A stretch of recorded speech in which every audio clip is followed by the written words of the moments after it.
Hello everyone. तो जैसा कि तुम्हें मालूम है कि करंट इलेक्ट्रिसिटी अभी अपन कंप्लीट कर रहे हैं। लास्ट 21 ईयर्स के पीवाईक्यूज कहाँ से 2001 से लेकर 2023 तक, सॉरी 21 तक 22 एंड 23 के अपन मॉक टेस्ट के रूप में करने वाले हैं, आप करने वाले हो। ठीक है मतलब, ताकि आपको एग्जैक्ट रियल फीलिंग आ जाए 22 एंड 23 के क्वेश्चन को करके कि एग्जैक्ट किस तरह का पेपर आता है। इसलिए 22 एंड 23 के क्वेश्चन को मैं कवर नहीं करता, हालांकि तुम्हें ऑलरेडी वो देखे हुए रहते हो। ठीक है, लास्ट 5 ईयर्स नहीं, लास्ट 10 ईयर्स नहीं, लास्ट 21 ईयर्स के क्वेश्चन अपन करते हैं। उसमें अपन ने फर्स्ट टॉपिक स्टार्ट कर दिया है जिसमें टोटल 20 क्वेश्चन है। तो इसका पार्ट वन आ चुका है, आज अपन पार्ट टू है। पार्ट वन कंप्लीट हो चुका है, आज अपन पार्ट टू लेने वाले हैं। ठीक है मैं दोस्त, पार्ट टू क्योंकि रिमेनिंग 10 क्वेश्चन का होगा। ठीक है मैं दोस्त, तो अपन डायरेक्टली चलते हैं पार्ट टू पे। ठीक है मैं दोस्त, तो I think upon question number 10 तक कर लिए थे। ठीक है ना, क्वेश्चन नंबर 10 का क्वेश्चन नंबर 10 तक क्वेश्चन नंबर 11 आपके स्क्रीन पे आ गया। आई होप वीडियो को पॉज करके आपने ट्राई कर लिया हो। अपन इसका सॉल्यूशन है। क्वेश्चन क्या बोलता है, the mean free path of electron in a metal. किसकी बात हो रही, इलेक्ट्रॉन की बात हो रही। तो मीन फ्री पाथ दे रखा है, यानी कि डिस्टेंस दे रखा है। डिस्टेंस की वैल्यू कितना दे रखा है क्वेश्चन में, 4 इंटू 10 की पावर -8 मीटर। ठीक, सब कुछ है 7 मीटर में। Electric field which can give an average to electron energy to an electron in a metal will be in units of volt per meter। तो वोल्ट पर मिनट किसका यूनिट है, इलेक्ट्रिक फील्ड का। तुम्हें यहाँ पे क्या पूछ रहा है, इलेक्ट्रिक फील्ड का वैल्यू पूछ रहा है, बता दो क्या होगा। तुम्हें यहाँ पे डिस्टेंस दे रखा है और इलेक्ट्रिक फील्ड का वैल्यू तुमसे पूछ रखा है क्या होगा। तो मुझे नहीं, आप सभी को एक फार्मूला आता है कि पोटेंशियल कैसे लिखते हो, इलेक्ट्रिक फील्ड इंटू डिस्टेंस।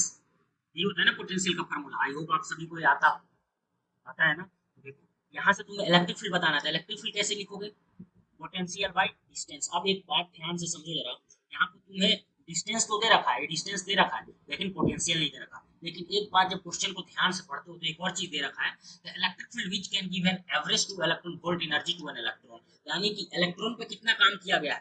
तो वर्क डन ऑन इलेक्ट्रॉन का फॉर्मूला कैसे होगा, वर्क डन किसी भी चार्ज पे, अपन कोई चार्ज पे कोई काम किए तो उसका फॉर्मूला क्या होता है, वर्क डन और charge is equal to q into potential, यानी कि चार्ज इनटू पोटेंशियल, यही फॉर्मूला होता है ना। अब यहाँ पे काम किस पे किया जा रहा है, इलेक्ट्रॉन पे। तो यहाँ पे क्यू की जगह पे इलेक्ट्रॉन लिखेंगे और वर्क डन का तुम्हें वैल्यू कितना दे रखा, 2 इलेक्ट्रॉन वोल्ट वर्क डन हुआ। और यहाँ पे मेरे दोस्त कितना, ये चार्ज की जगह पे क्या लिखेंगे, electron.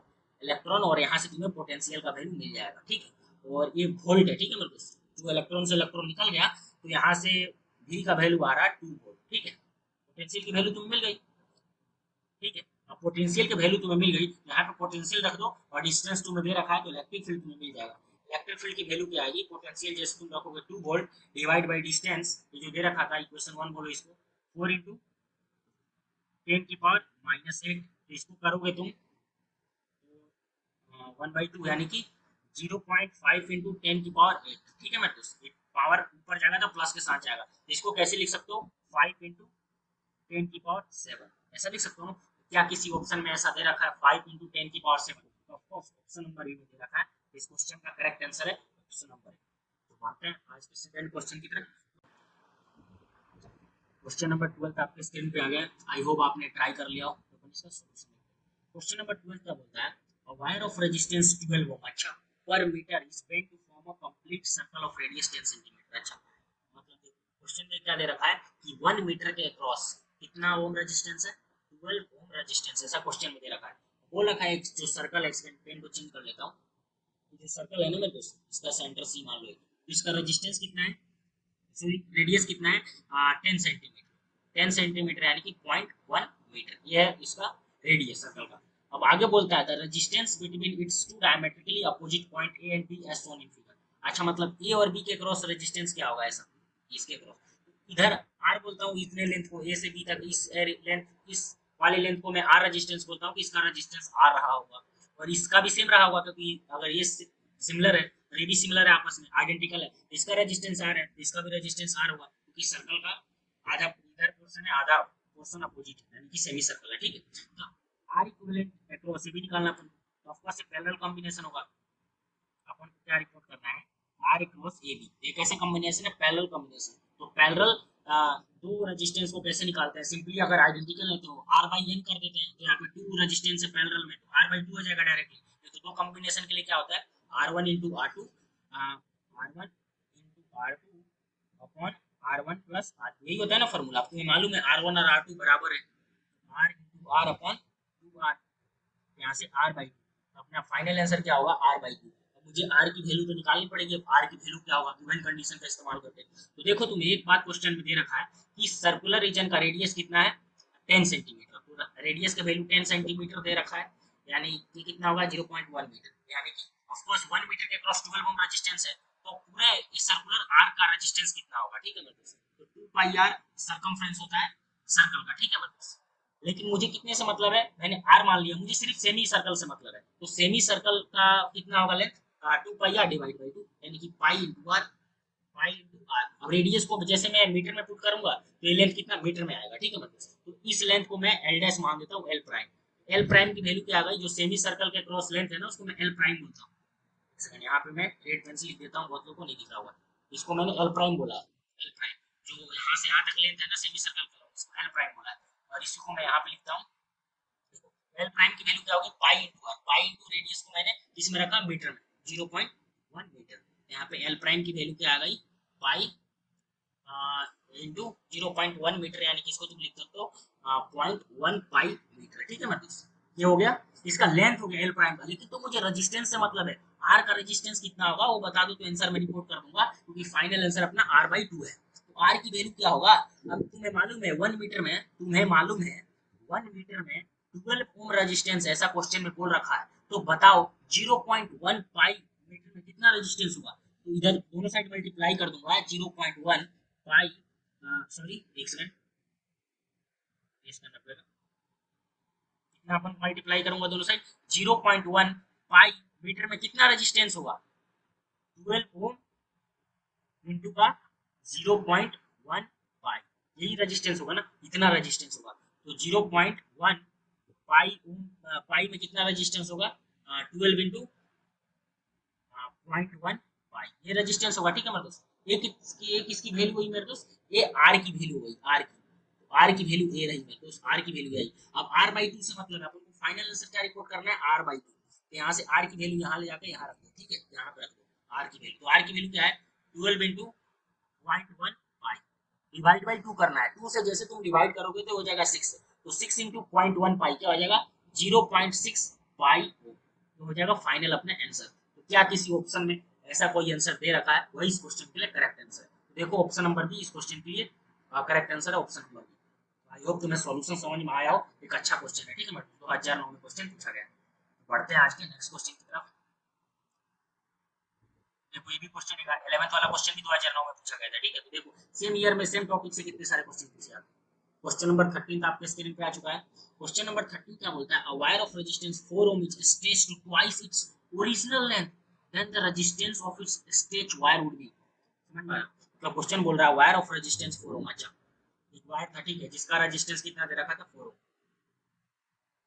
Stretch to twice its original length, अच्छा मतलब कि अगर पहले इसका लेंथ L रहा तो अब इसका लेंथ 12 हो गया, इतना इस वायर को स्ट्रेच किया गया। Then the resistance of stretch wire will be, यानी कि अब फाइनल रेजिस्टेंस का वैल्यू बताओ आर फाइनल का, तो ये तुम्हें मालूम है n स्क्वायर टाइम्स r होता है, r डैश क्या होता है r प्राइम, जो अपन r प्राइम इसका रेजिस्टेंस बोला है, ठीक है, तो लेंथ को जितना टाइम तुमने इंक्रीज किया उसका स्क्वायर होता है फाइनल रेजिस्टेंस स्ट्रेच वायर का, तो n स्क्वायर इंटू r हो जाएगा। तो कितने टाइम्स लेंथ को बढ़ाया गया है, l से 12 हो गया, ट्वाइस किया गया, तो 2 का स्क्वायर इंटू r, तो इनिशियल r की वैल्यू कितना 4 ओम दे रखा है, तो 4 इंटू 4 कितना हो जाएगा मेरे दोस्त 16 हो। अगर तुम्हें समझ में नहीं आया वो कहा कैसे किया मैंने, कैसे फार्मूला इस्तेमाल किया है, तो डायरेक्ट जाके देखना नेक्स्ट वीडियो में, आई थिंक इससे लास्ट वाला वीडियो, हाँ इस पहले इससे पहले जो वीडियो अपलोड हो चुका है करंट इलेक्ट्रिसिटी में, इसका पार्ट 1, उसमें मैंने बहुत अच्छे तरीके से समझा रखा है, कोशिश करता हूँ अभी दिखा पाऊँ तो।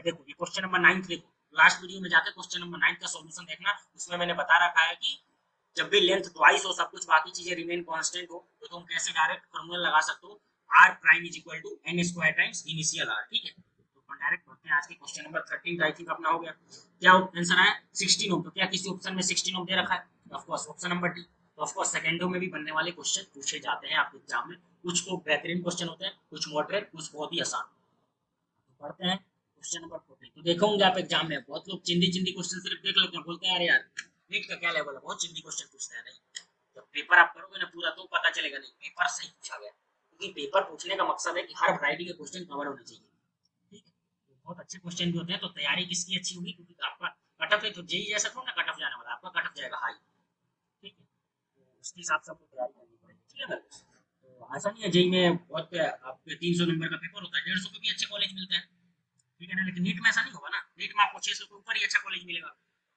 कॉलेज ही नहीं मिलेगा जनरल कैटेगरी में। तो बात ऐसी है, मैं सब क्यों बता पा रहा हूँ, मैं खुद जेई की तैयारी किया हूँ, मैं खुद आईआईटी जेई एडवांस सब क्लियर किया हुआ है, इसलिए बता पा रहा हूँ। चलिए ठीक है, बढ़ते हैं आज के नेक्स्ट क्वेश्चन की तरफ। क्वेश्चन नंबर 14 आपके स्क्रीन पे आ गया है, एक अच्छा क्वेश्चन है, आई होप आपने ट्राई कर लिया हो। तो अपन सॉल्यूशन देखते हैं। ऑफ कोर्स क्वेश्चन को टफ नहीं बोलूंगा, मॉडरेट क्वेश्चन बोलूंगा, आसान भी नहीं बोलूंगा, इतना दिख रहा आसान है नहीं, बहुत रूप से गलती हो जाती है। आई होप अगर वीडियो को पॉज करके आपने ट्राई किया हो तो ही आप इसका मैक्सिमम बेनिफिट उठा पाओगे। तो क्वेश्चन क्या बोलता है, two metal wire of identical dimension are connected in series, यानी कि मान लो दो वायर है, एक वायरेरा एक वायरेरा, आइडेंटिकल बोल रखा है, अब ये नहीं बोल रखा कि दोनों सेम मटेरियल के नहीं, ऑफ कोर्स तो कंडक्टिविटी बराबर होनी चाहिए था, ये बोल रखा है कि दोनों आइडेंटिकल, यानी कि इसका लेंथ और क्रॉस सेक्शन एरिया बराबर है, इसका भी लेंथ और क्रॉस सेक्शन एरिया बराबर है, और इसका सिग्मा 1 कंडक्टिविटी है, इसका कंडक्टिविटी सिग्मा 2 है, ये दे रखा है क्वेश्चन। आगे बोलता है कि sigma 1 sigma 2 are the conductivity of the metal by respect to the effective conductivity of the combination, यानी कि इन दोनों का इफेक्टिव कंडक्टिविटी पूछ रहा है जब इनको सीरीज में ऐड करते हैं, यानी कि ये वायर और वायर टू दोनों को ऐड करते हैं। तो मान लो इसका रेजिस्टेंस R1 रहा होगा, Y2 का रेजिस्टेंस R2 रहा होगा, तो इनके बीच में R को दोनों को सीरीज में ऐड किया है। तो अब आगे क्या करूं, मेरे को ये समझ में नहीं आ रहा। तो देखो तुमसे क्या पूछा है, सिग्मा इक्विवेलेंट पूछा था, इनसे कंडक्टिविटी इन दोनों का इक्विवेलेंट क्या होगा ये पूछा है क्वेश्चन।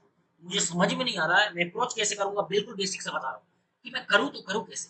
मुझे एक बात समझ में आ रही कि सिग्मा और रेजिस्टेंस में एक रिलेशन होता है, सिग्मा 1/ρ होता है, रेजिस्टिविटी का रेसिप्रोकल होता है सिग्मा, ठीक है। तो समझ में आया बात, यहाँ पे एक रिलेशन मुझे समझ में आया, तो ये रिलेशन समझ में आ गया, तो मुझे पता चला कि अगर मैं रो इक्विवेलेंट निकाल लूंगा, रेजिस्टिविटी इक्विवेलेंट क्या होगा इन सीरीज कॉम्बिनेशन का, तो मैं सिग्मा सॉरी कंडक्टिविटी का इक्विवेलेंट बता पाऊंगा इजीली। समझ में आ रहा बात। तो मुझे एक बात समझ में आई, रेजिस्टेंस में रो आता है, रो एल बाई ए होता है ना रेजिस्टेंस, तो यहाँ से मुझे समझ में आ गया कि अगर मैं आर इक्विवेलेंट निकाल लूं तो रो इक्विवेलेंट निकाल लूंगा, और रो इक्विवेलेंट निकाल लूंगा तो सिग्मा इक्विवेलेंट मिल जाएगा, यस और नो। जस्ट इसी लॉजिक पे आप आगे बढ़ चलेंगे। समझ में आया मैं ऐसा क्यों कर रहा हूँ, देखो। और क्वेश्चन ऑलरेडी दे रखा है, तो तुम्हें नहीं समझ में आया फिर भी कर लेते हैं, लेकिन मैं बिल्कुल बेसिक से बता रहा हूँ ताकि कुछ भी समझ में नहीं आता हो फिर भी आप कर ले जाओ। तो इनका सीरीज कॉम्बिनेशन क्या होगा, आर इक्विवेलेंट क्या होगा, R1 प्लस का R2, एग्री करते हो ना। तो आर इक्विवेलेंट क्या होगा, रो एल बाई ए, ये होगा ना। अब मेरे दोस्त एल कितना हो गया, 2L हो गया, 2L, ठीक है। ये कितना होगा इनका लेंथ क्या होगा, 2L। अब इसको रो इक्विवेलेंट बोल दो, और लेंथ टोटल क्या होगा, 2L हो गया। और R1 की वैल्यू क्या होगी, रो 1 L बाई ए, L माना है क्रॉस सेक्शन एरिया ए, और रो 2 L बाई ए। अब देखो L बाई ए इधर से निपट गया, इधर से निपट गया, दोनों साइड से L बाई निपट गया, यानी कि two rho equivalent equal to rho 1 plus rho 2 ये आ गया, यानी कि रो इक्विवेलेंट कितना आ गया मेरे दोस्त, रो 1 प्लस रो 2 बाई 2, ये आ गया ना मेरे दोस्त। ये क्या हो गया, रो इक्विवेलेंट हो गया। लेकिन मुझे तो सिग्मा इक्विवेलेंट चाहिए, देखो आगे देखो, यहाँ पे कुछ नहीं, तुम्हें क्या मिल गया, तुम्हें चाहिए सिग्मा इक्विवेलेंट यानी कंडक्टिविटी का इक्विवेलेंट। तो तुम्हें मालूम है कि 1/ρ क्या होता है, कंडक्टिविटी होता है। तो तुम्हें क्या मिला है, रो इक्विवेलेंट की वैल्यू मिली है रो 1 प्लस रो 2 बाई 2, ये मिला है ना मेरे दोस्त। तो तुम्हें मालूम है रो इक्विवेलेंट को क्या लिख सकते हो, 1 अपॉन सिग्मा इक्विवेलेंट, यही ना, ये लिख सकते हो ना। अब रो 1 को क्या लिख सकते हो, 1 बाई सिग्मा, रो 1 को क्या लिखोगे, 1 बाई सिग्मा लिख सकते हो, कि मालूम है 1 बाई सिग्मा 1, रो 1 को लिख सकते हो, ऐसे ही रो 2 को लिख सकते हो, क्योंकि सिग्मा और रो में रिलेशन तुम्हें मालूम है कैसा होता है, रेसिप्रोकल रिलेशन होता है। तो यहाँ पे रो 1 की जगह पे लिखो 1 बाई सिग्मा 1, और रो 2 की जगह पे 1 बाई सिग्मा 2, तो डिवाइड बाई 2 से टोटल डिवाइड हुआ है, ठीक है मतलब। तो जैसे तुम इसको सोल्व करोगे 1 by sigma equivalent is equal to, इसका जब एलसीएम लोगे तो क्या आएगा मेरे दोस्त, sigma 1 plus sigma 2 upon 2 sigma 1 into sigma 2। तो जैसे तुम यहाँ पे 1 बाई सिग्मा इक्विवेलेंट है, लेकिन तुम्हें क्या चाहिए, कंडक्टिविटी का इक्विवेलेंट, सिग्मा का इक्विवेलेंट, ये क्या आ जाएगा मेरे 2 sigma 1 sigma 2 by sigma 1 plus sigma 2। तो क्या किसी ऑप्शन में ऐसा दे रखा है, तो इस क्वेश्चन के लिए सही आंसर होगा। हालांकि इतना बेसिक से बताना नहीं चाहिए था, लेकिन फिर भी मैंने बताया, क्योंकि मेरा दोस्त मेन टारगेट होता है एवरेज एस्पिरेंट, जो अपने साइड से एफर्ट मार रहे फिर भी समझ में नहीं आ रहा है, तो उनके लिए एफर्ट डाल रहा हूँ मैं दोस्त। और अगर दूसरी तरीके से देखते हो, बिलीव भी मेरे दोस्त, आप फिजिक्स में तो रॉक करोगे इतना फिक्स है, बाकी सब्जेक्ट का मैं गारंटी नहीं लेता, लेकिन फिजिक्स का जरूर लेता हूँ, तो इस सब चीजों को फॉलो करते हो, ठीक है। तो बाकी सब्जेक्ट में भी यही सब करना होता है, ज्यादा hard and fast X Y material नहीं करना होता है, मैं दोस्त मैंने खुद किया है। जेई एडवांस, जेई मेन दोनों क्रैक किया हुआ है। ज्यादा कुछ की मटेरियल तो कोई सोल्व भी नहीं किया, मैं यूट्यूब से ही पढ़ा था, कोई गाइडेंस, जीरो गाइडेंस था। ऐसे इधर से टाइम पास बहुत कुछ सीखा, समझे मेरे दोस्त।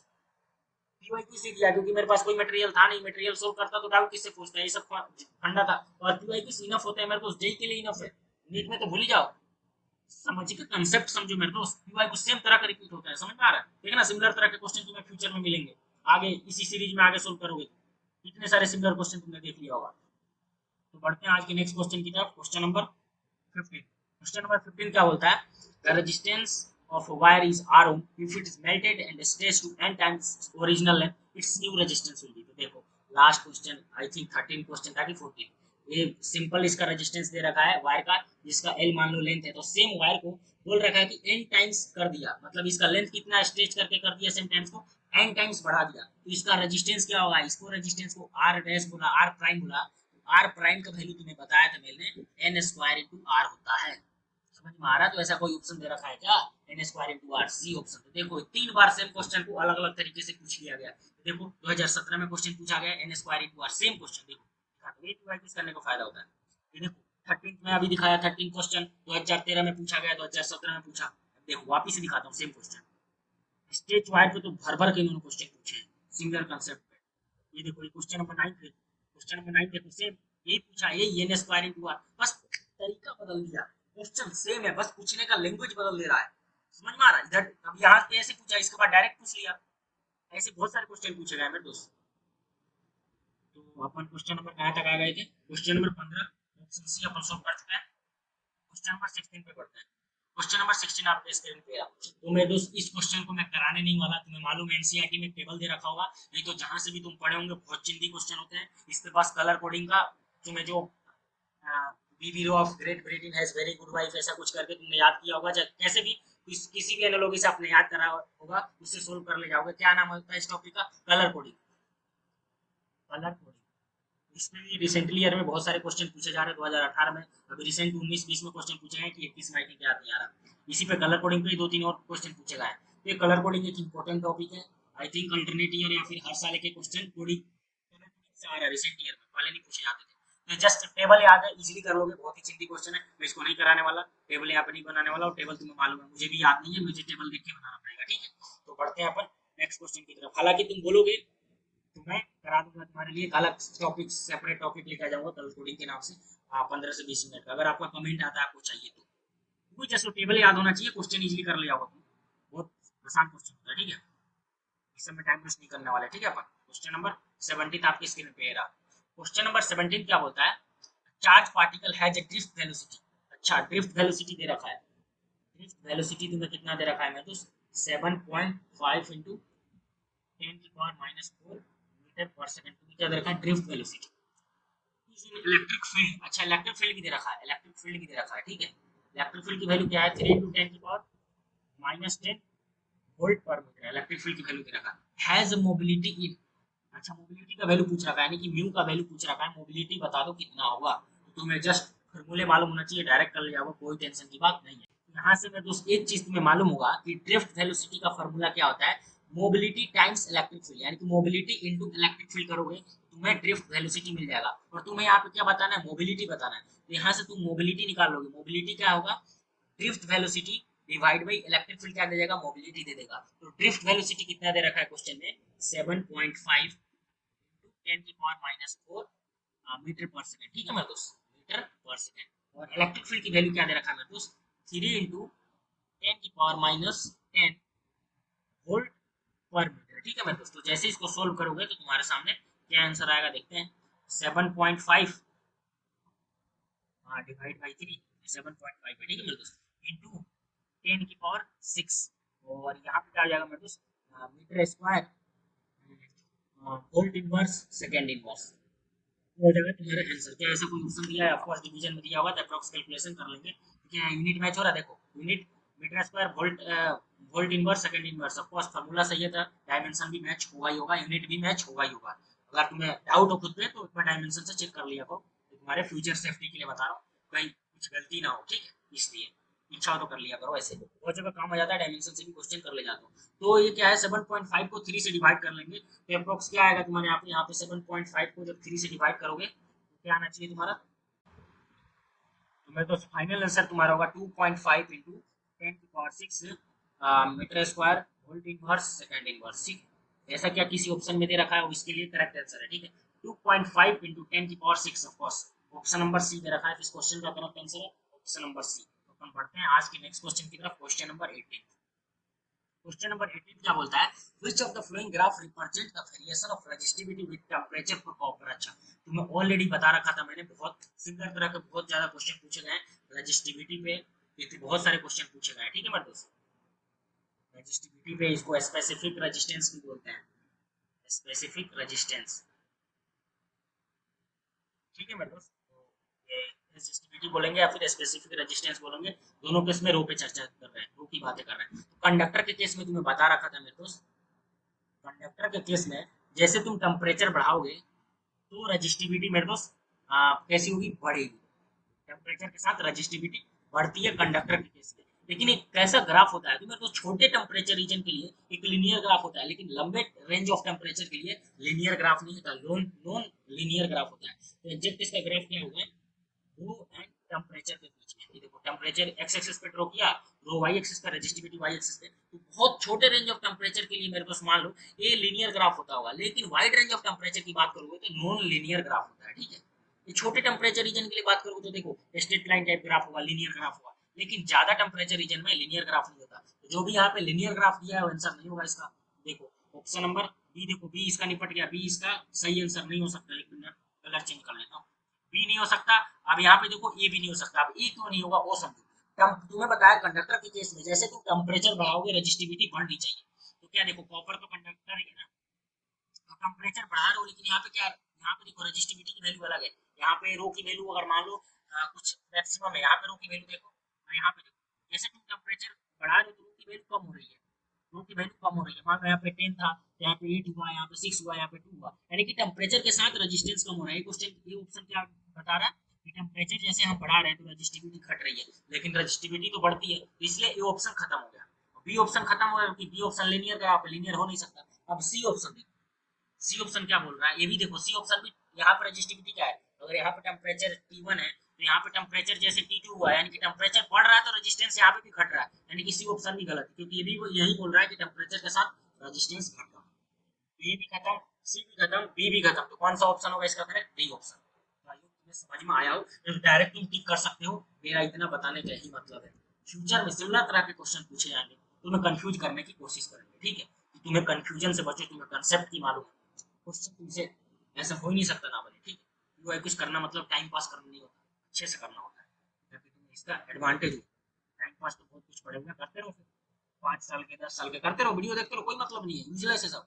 आएंगे 5 मिनट में क्वेश्चन कराने चले, कोई मतलब ही नहीं है दोस्त, बहुत एफर्ट लगता है काफी।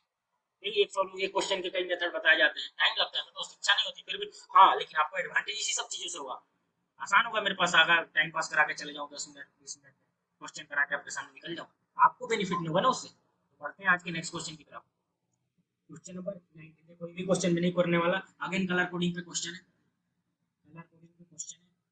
तो मैं जस्ट क्वेश्चन को ले लिया हूँ ताकि तुम्हें मालूम हो किस किस टॉपिक से कितने क्वेश्चन पूछे गए हैं, तुम्हें आइडिया चल जाएगा कि तुम्हें क्या क्या पढ़ना है, क्या क्या छोड़ना है, समझ रहा, कितने इंपॉर्टेंट टॉपिक होता है। देखो लास्ट वाला क्वेश्चन कितना रिसेंट ईयर में पूछा जा रहा है, कलर कोडिंग पे क्वेश्चन, क्वेश्चन नंबर क्या था, ये 18 में क्वेश्चन था कलर कोडिंग पे, ठीक है। देन देखो सेम टॉपिक से 20 में क्वेश्चन पूछा गया, 17 ये भी 20 का क्वेश्चन, सेम टॉपिक से 2 क्वेश्चन पूछे, ये देखो 3 क्वेश्चन। करंट इलेक्ट्रिसिटी में देख लो, एक ही टॉपिक से अभी तक करंट इलेक्ट्रिसिटी का अदर सब टॉपिक बाकी है, 3 क्वेश्चन अभी तक हो गए एक ही ईयर में, समझ में आ रहा है, ये देखो। तो पढ़ते हैं आज के लास्ट क्वेश्चन की तरफ, और इस वीडियो का लास्ट क्वेश्चन, क्वेश्चन नंबर 20 आपके सामने आ गया है, आई होप आप कर लोगे। 21 में पूछा गया, तो क्वेश्चन क्या बोल रहा है, कॉलम 1 और कॉलम 2 को मैच करना और कुछ नहीं। तो देखो अब यहाँ पे क्या, ड्रिफ्ट वेलोसिटी का साथ किसके साथ मैच जाएगा। ऑफ कोर्स एक बात बता रहा हूँ, क्वेश्चन करने से पहले कभी मैच दो कॉलम देख लिया करो कि कौन से ऑप्शन कॉमन है, उनको करने की जरूरत है भी कि नहीं। तो देखो यहाँ पे एक हर किसी के साथ मैच आर के साथ है, एक ही जगह पे आर लिख दो, यानी कि एक के लिए तुम्हें ढूंढने की जरूरत नहीं है, एक ही जगह पे आर ही रहेगा, सब ऑप्शन में आर दे रखा है। अगर समझ में ना आए, हो सकता है ये जो आर दे रखा है ना, हो सकता है फ्यूचर में तुम्हें ना मिले इस तरह से, हो सकता है एक ही में आर दिया हो, बाकी में क्यू दिया हो, बाकी में पी दिया हो, बाकी में आर दिया हो, करना तो पड़ेगा, लेकिन तरीका बता रहा हूँ, देखो तुम कुछ समझ में ना, तुम्हें नहीं मालूम कि ड्रिफ्ट वेलोसिटी का ये भी फार्मूला होता है, नहीं मालूम, सोचते कैसे हो बताता हूँ।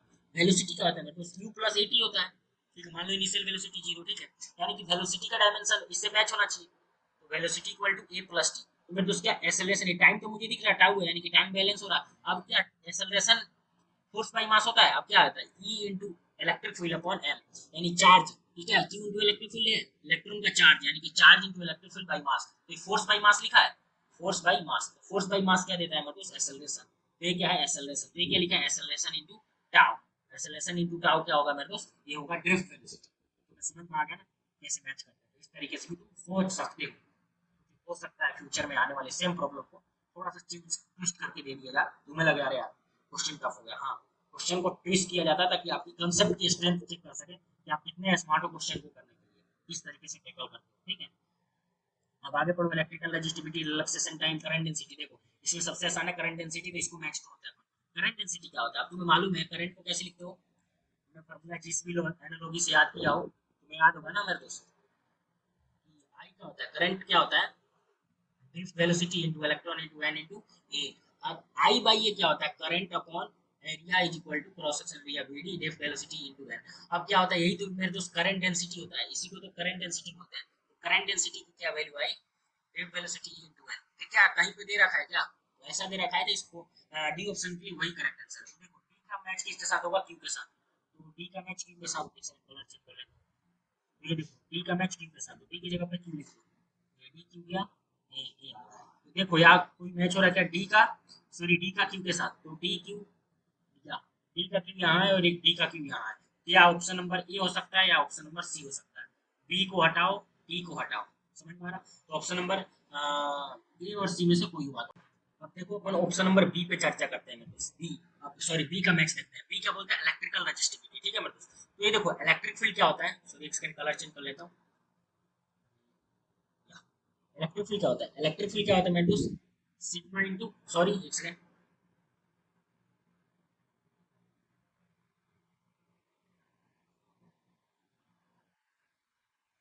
तो अभी अपन बी ऑप्शन का बात कर लेते हैं, बी ऑप्शन के बारे में बात करते हैं, बी क्या बोलता है, तो यहाँ पे मेरे दोस्त किसकी बात करते हैं इलेक्ट्रिकल रेजिस्टिविटी, ठीक है मेरे दोस्त, तो एक बात मालूम मालूम हो तुम्हें, करंट डेंसिटी क्या होता है, सिग्मा इंटू ई भी होता है ना, सिग्मा इंटू इलेक्ट्रिक फील्ड, ये भी तो करंट डेंसिटी होता है, sigma into electric field current density होता है ना, और तुम्हें ये भी मालूम है कि करंट डेंसिटी और सिग्मा क्या होता है, सिग्मा और रो के बीच में relation conductivity one by resistivity होता है, और यहाँ पे तुम्हें इलेक्ट्रिकल रजिस्टिविटी का इमेज बताना है, तो इलेक्ट्रिकल रजिस्टिविटी किसको बोलते हैं, रो को ही बोलते हैं ना, तो सिग्मा को लिखा one by resistivity into electric field, यहाँ से मतलब तुम्हें इलेक्ट्रिकल रजिस्टिविटी बताना है, रो की वैल्यू बताना है, तो रो क्या होगा electric field by current density E by J, क्या किसी ऑप्शन में ऐसा दे रखा है रजिस्टिविटी का match electrical resistivity E by J, यानी कि बी का मैच एस के साथ, तो क्या किसी ऑप्शन में दे रखा है,